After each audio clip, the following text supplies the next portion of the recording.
Well, this feels fitting to talk about during the height of spooky season, since zombies and the undead are a pretty big part of traditional Halloween vibes. Now, obviously, Bleach is a story about ghosts and reapers and other things of that paranormal, deathly nature. But there's just something extra fun about zombies and necromancy for me that really makes these chapters and episodes a real standout for me personally. Necromancy is one of my favorite things in the fantasy genre. As I think I've talked about before, I was part of a years-long D&D campaign as a necromancer, so raising legions of the dead is something I have a lot of personal experience in and a lot of love for. Last video I talked about how happy I was to have correctly guessed Giselle's letter as Z for the zombie, and this next part of the story takes that revelation and really runs with it in all kinds of ways, and I'm so excited to talk about this. I've always enjoyed zombies.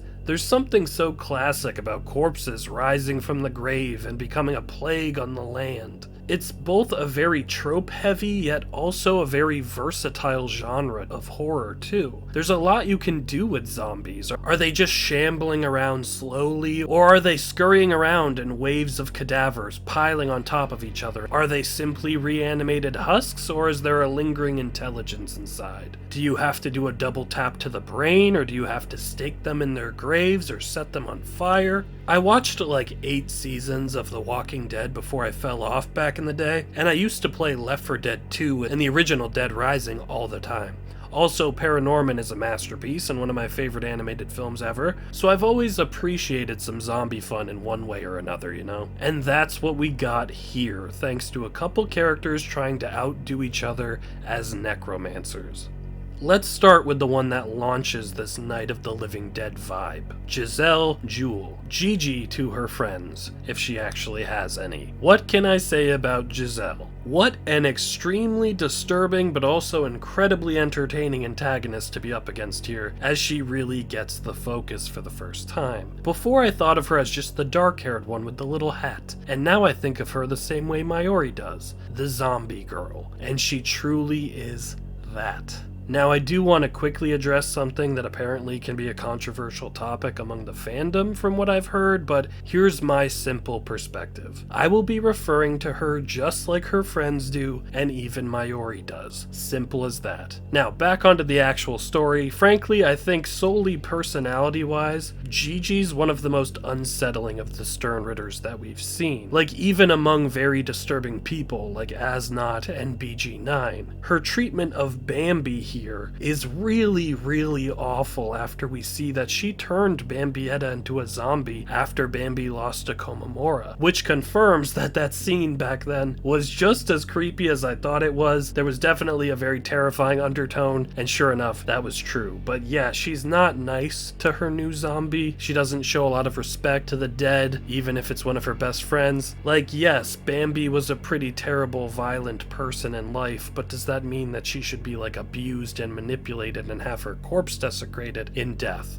No, I don't think so, at least. To me, it's kind of like Theon Greyjoy in Game of Thrones. Awful person who deserved some comeuppance, but once that character was in the hands of someone much worse, eventually, he hit a point where it's like, oh, this is too far. You deserved something bad to happen, but this is way too far. I don't think Bambi could have ever gotten the redemption arc that Theon got either, but yeah, this is a pretty terrible fate. And the most disturbing part to me is the joy that Gigi has when she talks about when she killed Bambi and turned her into a dead minion. It was gross and scary. I guess when you have a group of friends like this, you can't expect anything good to come out of it. You can't expect them to have your back. Bambi and Candace Catnip are so hostile and cruel. Little Toto straight up eats people, and Gigi is Gigi. Maninas McCallan seems alright so far, I guess. She's fine, but guilty by association. Now, the tough thing going into a fight with Giselle is you have to be careful of injuring her because her blood will turn you into one of her zombie thralls, something that Yumachika and my boy Ikaku really struggled with. That kind of thing always brings an inherent extra level of danger that can ramp up tension really well. How can you beat someone when defeating them is going to harm you? It's like the Xenomorphs in the Alien franchise with their acid blood. Love that. And with how deeply Gigi gets cut for this to happen, then? Is she like somewhat immortal as well? Somewhat dead already? I don't know. A really interesting aspect of this that comes into play is that Gigi's blood will instantly turn Soul Reapers into zombies if they're touched by it, but it won't do the same to her fellow Quincy's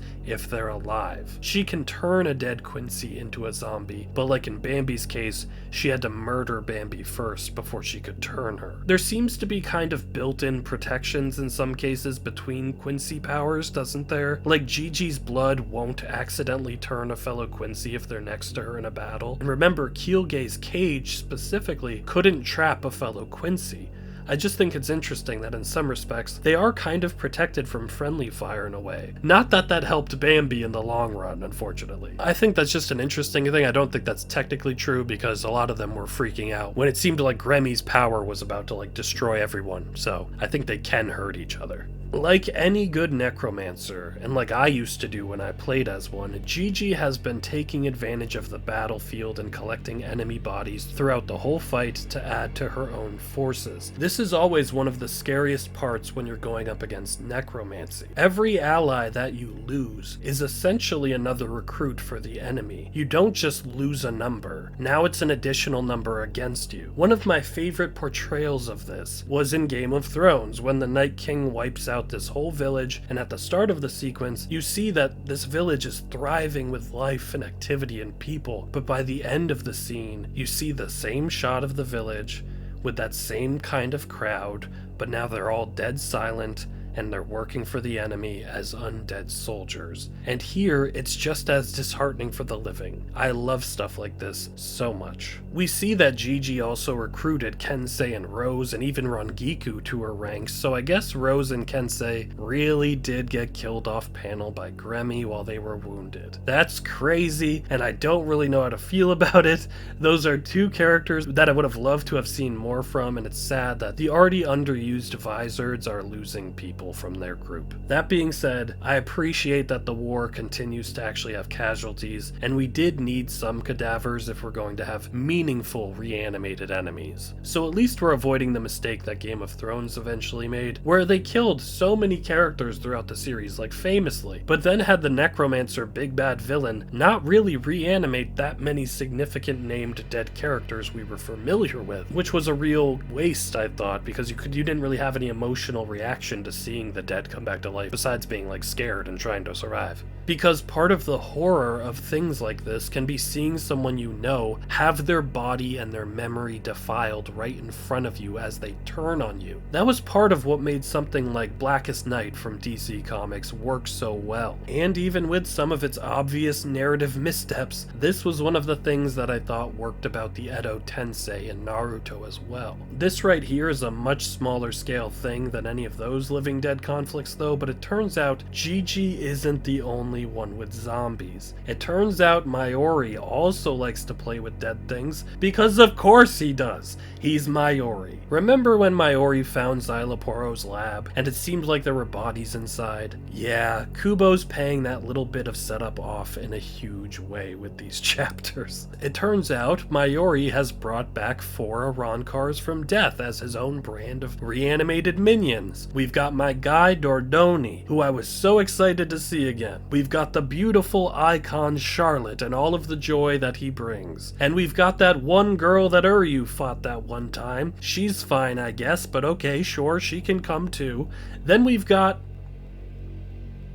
I was honestly so tempted to not address Loopy whatsoever, to just ignore his unwanted return because I hate it. And it might have been funny to just not acknowledge him at all, but fine, I'll talk about it. Mayuri also reanimated Loopy. Here's me seeing Loopy back from the dead during the read-along, which I think conveys my feelings on this pretty well in real time. I'll leave this to you, Arancars. Oh, Dordoni. No! What the hell? Okay. Dordoni, what was his name? Charlotte. I don't remember her name from early Waco Mundo. Freaking Loopy! Why, Kubo? Why are you bringing back Loopy? Why, though? That's exciting that there's Iran cars, but why Loopy? Oh, I don't like that. It's totally selfish because I don't like that character. Oh, but Dordoni, Nino. There were other options when you were scavenging the battlefield for bodies, Mayuri. There had to be. You could have brought back Stark, and maybe this group would have finally made him feel like he was no longer alone. You could have brought Rudborn if he really did die, and you could have done something fun with those abilities. Hell, I would have taken Yami over this, for real.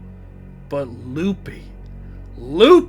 Kubo, you got me all hyped for this Arankar zombie squad, and then killed a lot of that excitement in seconds by doing this. Loopy is anti-hype for me. Like, no, I don't want it. I can't imagine anyone wanted it. If you're a Loopy fan out there, I don't understand how you exist. You're an enigma to me. But yeah, Loopy. How he managed to stitch Loopy back together after his top half got fully obliterated, I have no idea. Those are some damn good stitches. Honestly, I would have preferred if Loopy came back as just his lower half running around as disembodied zombie legs, just like the dad in that one Pixar movie, you know? God, I would have loved that more than this.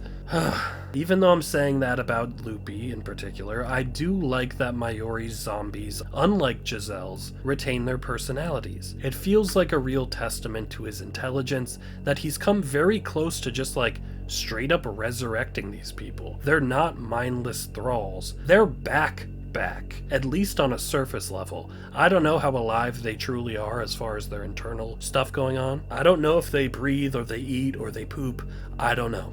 But it was a good call to have them retain their personalities because people like Dordoni and Charlotte are too amazing to be silenced. I laughed so hard when they were all freaking out about Mayuri shocking them, or Charlotte bragging that his body was the only one that wasn't from Xyloporo's lab, not to mention all of the interactions they have with people that they know. Yumachika and Charlotte's continued rivalry over beauty was still hilarious, but I do hope that Dordoni gets to see his Nino before the end of all this, just for him to see how much Ichigo has grown, you know? A lot's happened since the last time he saw him. I mentioned before that Yamamoto's Bankai might be able to potentially revive characters, but this works too. I love that it's like two different kinds of necromancy going head to head. You've got Giselle commanding the dead through supernatural means like the Night King, up against Mayuri's science-based Frankenstein style of reanimating corpses, complete with stitches. It's so fun!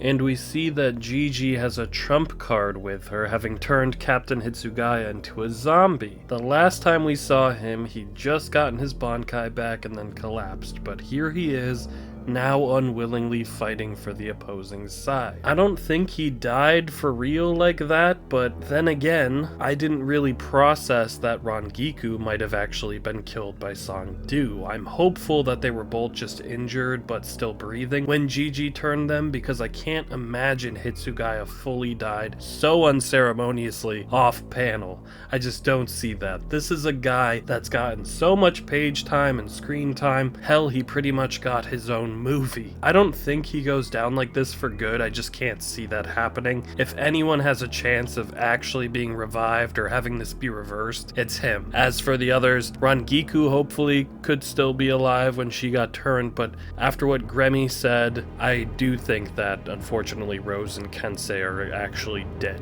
so. But yeah, I don't think Hitsugaya stays dead. I don't think this is permanent. I think there had to be a reason that Kubo distinguished that, you know, she can turn corpses into zombies, but she can also turn the living into zombies, so maybe there's still a chance for those people like Hitsugaya, hopefully. I do wonder why Gigi took the time to put Hitsugaya in a Vondenreich outfit when they don't give everyone else that honor, but it's a cool fit. I love the fur lining, and he just looks badass. He's also way more badass as a fighter too, even a little scary. It turns out that if you take away Hitsugaya's personality, including some of his insecurities and his sense of mercy, and give him a new coat, he can be one cold-blooded fighter, but Mayuri, as always, has a solution in mind. However, I have been trying to understand that solution for literally days now. I've been trying to figure out the drug that Mayuri uses to defeat Hitsugaya, because our resident mad scientist has a crazy invention that he uses to great effect. But this one was harder to wrap my head around than when he used, say, the drug that slowed Xyloporo's perception of time. With this one, he made it so that Hitsugaya's short-term memory is apparently affected, so that every time he kills Mayuri, he gets sent back to an earlier part of the conversation over and over again, and I just can't figure out how this works exactly. He talks about the hippocampus, so it apparently has to do with like his memory, but if he's killing Mayuri, how are we like literally going back in time a few seconds to where Mayuri is alive? It kind of feels like that great scene where Doctor Strange traps Dormammu in a time loop that resets every time he's killed, except I don't understand how this drug seems to have like time travel, time loop abilities, you know? Is it just supposed to be Hitsugaya's perspective and he's just seeing himself kill Mayuri or something? I've been stewing on this for literally days and have come no closer to understanding it. I've given it a few rereads, I watched it again, I think it's just his perception, but the way it's presented, just seeing himself do that, I don't understand. But I just don't get the logistics of what's actually taking place, if you know what I mean. Like, what's actually going on. However this works, whatever the mechanism is, whatever the function is, I just know that it works enough for Mayuri to incapacitate Hitsugaya long enough to start to experiment on him. And those experiments led to turning Gigi's undead warriors against her. And Mayuri does this because he has blood samples of every soldier in the Sarate, because of course he would. He's like Batman preparing for any and all scenarios, even against his own allies. That was great, made sense, super creepy. How did he get those? I don't know. But it was great that he took control of some of Giselle's own zombies for his own uses. Much like what I was talking about before, the dead once again turn on the living, this time the one that raised them from the grave. Mayuri has a habit of showing his superiority in a specific subject of study when it comes to his fights. His fight with Uryu seemed to be him trying to prove that he knew Quincy's better than a Quincy because of all of his studies and awful dissections and such. His fight with Xyloporo was like a mad scientist contest, and this fight was him showing that his understanding of a more science-based necromancy supersedes Giselle's own power. She may have the inherent ability to raise the dead and the dying, but Mayuri actually understands that better than she does, and he relishes the opportunity to prove his superior intellect. And honestly, Gigi being stabbed by someone that she raised from the dead is a pretty good way to defeat her too. I don't know how this would kill her though, but after how she's shown to love abusing the dead, it's only fair that they get some semblance of retribution. If this really is the end for her, it's a good one. A part of me wishes Bambi could have been the one to drag her into death, but oh well. It was great. Great way to defeat her. I don't think she's dead, I just don't see how she could be with her abilities, but we'll see. In the fallout of all of this, the creation of Mayuri's own personal zombie squad is definitely interesting, and I found his little philosophical debate with Byakuya to be a fittingly warped perspective. Mayuri believes there's no difference between the captains serving the court guards, whether they're alive or dead, that their role and function means more than their own lives and autonomy, that they would be okay with continuing their duties and protecting the Sarate even if they're dead. Like, that's his justification. Like, of course they're willing to give their lives, and of course they're willing to serve after that as well.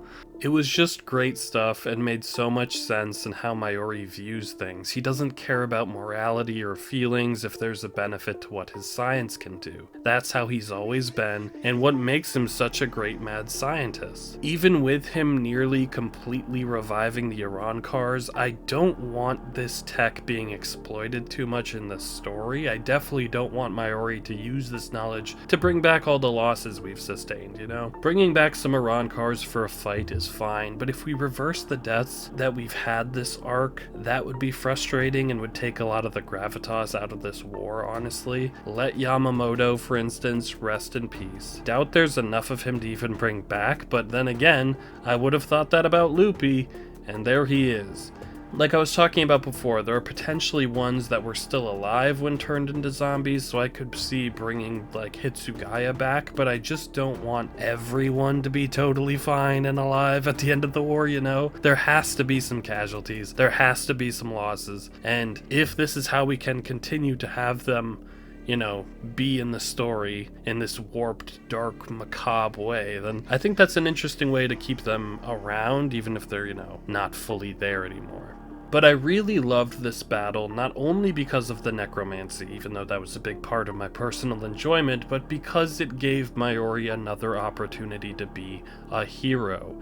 And I think Kubo is very strategic when it comes to who Mayuri fights. Because Mayuri, as much as I enjoy reading his scenes and watching his scenes, as entertaining as he is, you always have to remember that he's a terrible, awful person who's done atrocious things to people, and that's part of why Kubo seems to take on a challenge when giving him fights and making us root for him.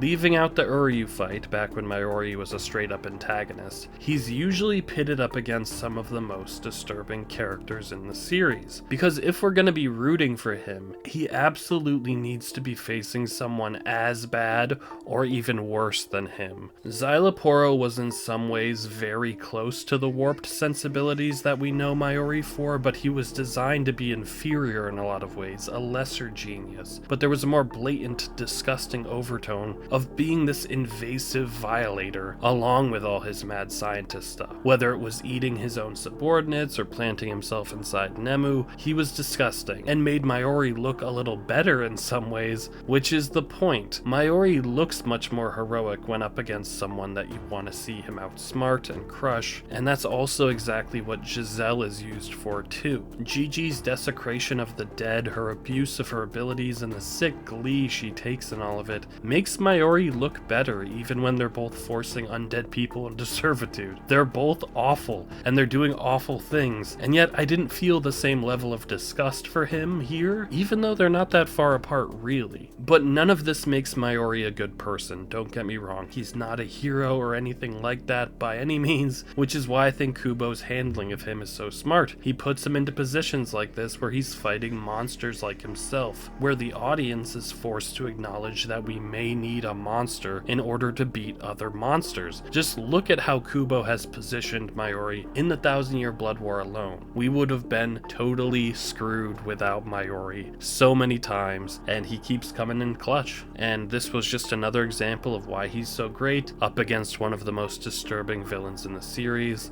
I had a lot of fun with this zombie battle, as I'm sure you can probably tell from this video, but there was one aspect of all of this that was separate but pretty much going on simultaneously that will need its own separate video, because I kind of need to rant about that, because I definitely didn't love that.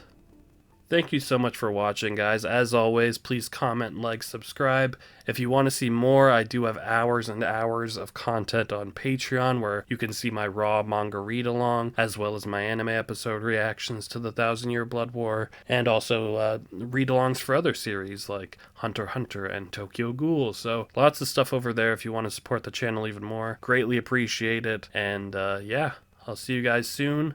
I hope you all have a happy Halloween. See you later.